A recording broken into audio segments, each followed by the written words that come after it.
Top of the morning to y'all. Man. Man, oh man. Let me wipe y'all off, man. Phone look kind of... Let me see if that helped. Nah, look like I just smudged the shit around. Anyways, yeah. Yeah. Yeah.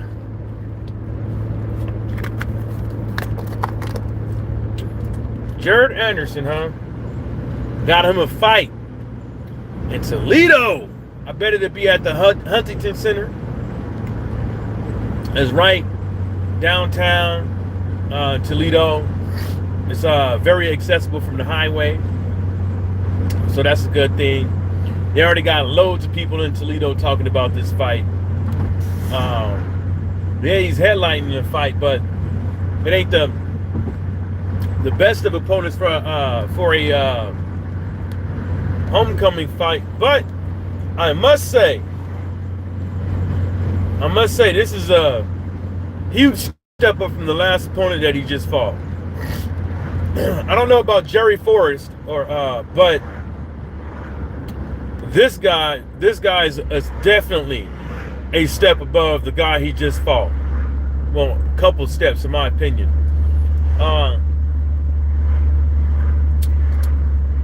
Hold up.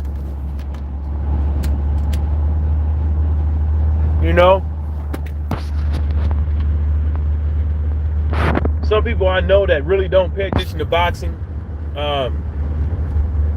unless it's somebody from Ohio or Michigan.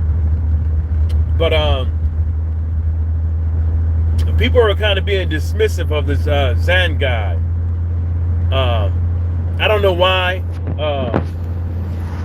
they're being dismissive of him.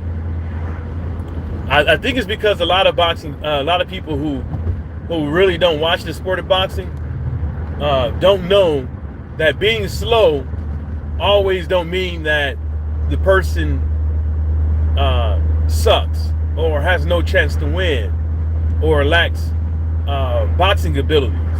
Because this Zhan guy, go back and watch his fights. He likes to use angles. He keeps his hands moving in the inside. And he sets punches up pretty good. And he stays busy. You know, he's a bit flat-footed. You know, he slips punches here and there. But he's not really a fast guy.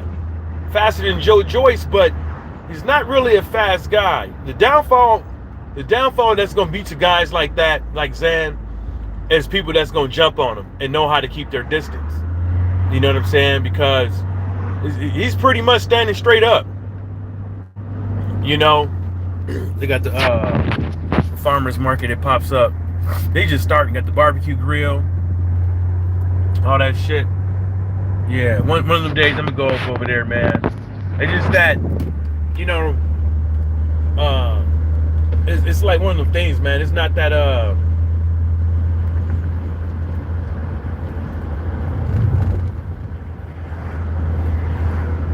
I don't know if they start early enough or something, because usually like a farmer's market is start on like start a little early. You know, well, it is early. My bad. I'm on my way to work, so it is 8:30. Should be 8:30. 8:36. 6 minutes off.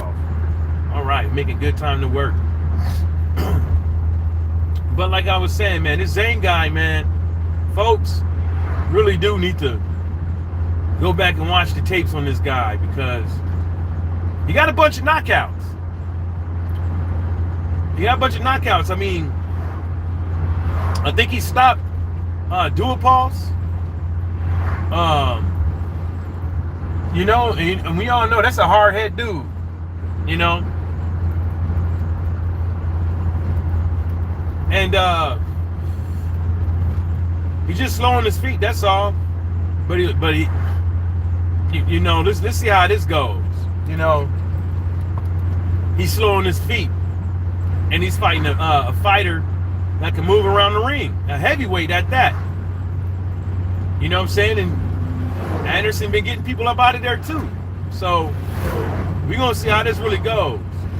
You know, I'm gonna go back and watch some more of these guys, some more of the Zhan guy, and he beat Joey Dwecki, but Dwecki, whatever his name is, but that don't mean much because he got 8 L's, so they're pretty much to me, you know, as far as the level of competition that they have fought. I'm not going to add that up and use that to say who's better than who. You know what I'm saying? Or how I think somebody's going to win. I'm just going to use the styles and the actual skill set of these two fighters. You know what I'm saying? Because you know they both don't have that many fights. I think they probably got. Jared Henderson might got like what, 20, 21 fights.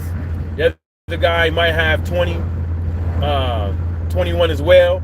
So, you know, but I think it's gonna be a good fight. I think it's gonna be a good fight. I think it will end in the knockout. I think it will end in the knockout. The only thing I would say is that, yeah, Zhan is slow. But I don't think that shoulder roll shit gonna work with him. I don't think the shoulder roll is gonna work with him because you go back and watch the tape. He throws different types of punches, and sometimes those punches, couple of fights I've seen with him, they come from some weird angles. So I don't think the shoulder roll, leaning on the ropes with this guy is gonna be a positive attribute for the fight for Jared Anderson with one arm, not two. You know what I'm saying? And I noticed that Jared Anderson's trainer posted something on the last fight. The last fight, Jared Anderson, I just posted like, yeah, he won 5 fights. Like, against who? And I was joking. Right? Then I posted the stats and all that stuff. I was like, look, man, I was just joking, man. But it was a good win. And then he said, yeah, man, the guy was undefeated and this and the third. You know, I want to go back and forth and be like, you know, undefeated in boxing really ain't saying much these days. But ain't really saying much these days because a lot of people are undefeated. A lot of people are undefeated. So I'm you know, a couple people said something on there, and I was just like, look, I can't wait for him. I said when that Big Baby Miller guy, I said Big Pharmacy Miller guy gets in shape, I can't wait for him to fight him. I can't wait for Jared to fight him because he needs his ass whooped. Yeah, Big Pharmacy Miller needs his ass whooped. You know, I don't see him getting in shape, and I don't see it. I don't see him being in shape in his next 2 fights. I don't see Big Pharmacy Miller being in shape in his next 2 fights. I don't see it. I don't think he's working hard enough. This whole time while you was on suspension, right? You knew eventually like you was gonna get a fight. Right? And look how you came back.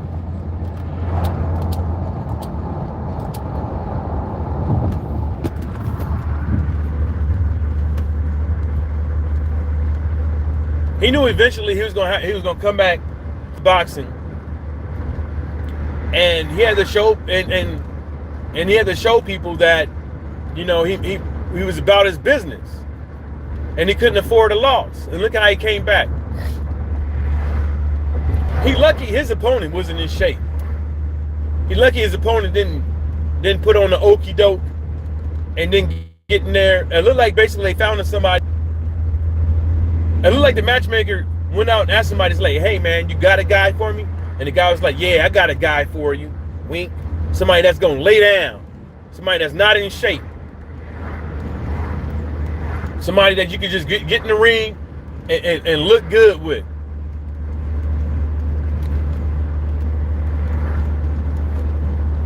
It was glass out there, man. I might go fishing after work. Depends on, I might do it. I might slay these poles after work. I think I got a bucket and my aerator back there. So I know I can get some shrimps from somewhere. I don't like throwing my cigarette butts out the window because there's chickens walking around here and I don't want the chickens eating the damn cigarette butts. Plus, you know, this Florida Keys is a very beautiful place. Nice people and stuff like that. I'm looking on the radar for a boxing event to pop up so I can go there. I'm probably going to wear, if I go to a boxing event down here, I'll probably support one of these boxing channels that got a boxing, one of these guys who got a boxing channel and rock one of these shirts. You got In the Ring with Christine with the ladies on there on Wednesdays. I think they be on tonight. You got the Boxing with Barbecue guy. I think he cool. A couple other people, man. Just the people that need a little bit of support. You know what I'm saying? So they could get some more gigs and some more better light to them. Especially with In the Ring with Christine, because she does a lot of amateur work with these kids, with these babies. And I'm pretty sure donations would be appreciated, because that shit ain't cheap. The gloves ain't cheap. The gear ain't cheap. You know, none of that gear is cheap. And flights, hotels, food, you know, gym fees, all that shit ain't cheap, man. So, and then plus, you know, right along with herself, putting in work with these babies, man. So I'll probably see if I can, you know, get a little shirt. Yeah, but like I was saying with the Zhan guy, man, don't sleep on him. Don't sleep on that guy. I see people already saying he's slow and all that stuff, but he's a little bit. He might be slow, but he's tricky. Don't sleep on him. Go watch him. His opponents wasn't pretty much worth the damn, but you could kind of see you could kind of see some type of potential in the ring with him. With an opponent with the type of skill set that he has. Now I don't know how big of a punch he could take, or if he could take he is, because the level of opponents that he have fought against. But you know, that doesn't stray from the fact that, you know, the guy's an active fighter in the ring. But he's flat-footed. He's slow. He stands straight up. But he keeps his hands moving. He's a good body puncher. But when you look at the attributes with Gerard Anderson, I mean, he's all that too. You know, but it's a lot of things to go into it. But I'm interested for it, because I might get a flight and go on up to Toledo. Because, you know, I lived there for like, back and forth for like 5 years. Last time I was in Toledo was 2 months ago. Hanging out over there with my homies at went to the strip club Chablis.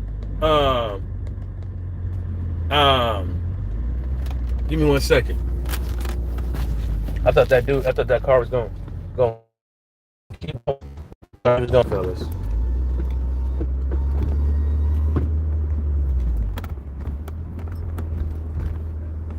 So how are you? Can I Oh, good morning, man.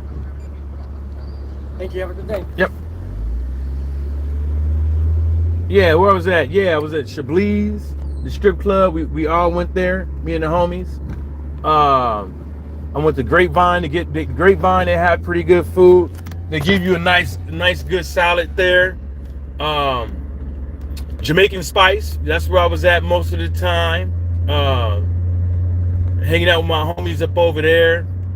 You know, went to Saginaw, you know, hang out with some homies in Saginaw, Michigan. But I might pop up there, man, for this John Anderson fight, man, because I think it's gonna be a good one. I think if he happens to win, it'd be a very good win for him. They putting him in there with different styles of fighters, which is a good thing. Now they putting him with a guy that was about his age, a little bit shorter, looked like he was in pretty good, decent shape. Now they putting him in there with a guy that looks like he has a bit of ring IQ, that throws punches from multiple angles, but just maybe a little tad slow. But he sets up punches, but maybe a little bit tad slow on his feet and with the punches. But that's another thing too. He does switch the speed of his punches from extra slow to slow. If that's a fucking if that's a fucking saying, but you know, happy for the guy, man. Happy for the guy. Happy for him. Only reason why I'm really happy for him, man, because he's heading the car in his hometown, and people really love him in Toledo. People really do. My boy Aaron Reed, I played football with him on two teams, Toledo Thunder and Glass City Tigers. Very cool dude. I think he's gonna go there. If not, I'll talk to him and see if I see what's going on. Maybe I'll buy 2 tickets. You know what I'm saying? Because you know, I ain't going by myself, so I ain't going by myself. Because I tell you what, the last time there was a fight, that one time I was there, right? When I lived there, right? E-Bunny was fighting somebody. I forget. I had to work and I already had obligations and all this stuff. I was gonna go.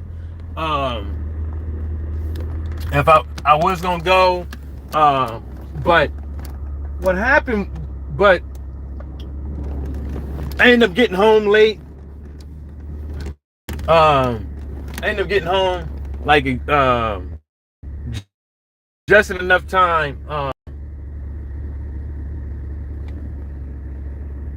Just in enough time to hang out outside the Huntington Center, right? And the only reason why I need to go with somebody there, man, is because people will be drinking. Because I used to live right across the street from the Huntington Center, so I can see from the window. I can see everybody walking in and walking out. When they have concerts, I could just open up the window and I could like literally hear it crystal clear. But anyways, I gotta bring somebody with me, because there's gonna be a lot of drinking, a lot of weed smoking, people popping pills, drugs, and all that stuff, man. And you might gonna have to squabble. You know what I'm saying? And on that note, shout outs to everybody in the whole entire boxing world, and everybody stay sucker free.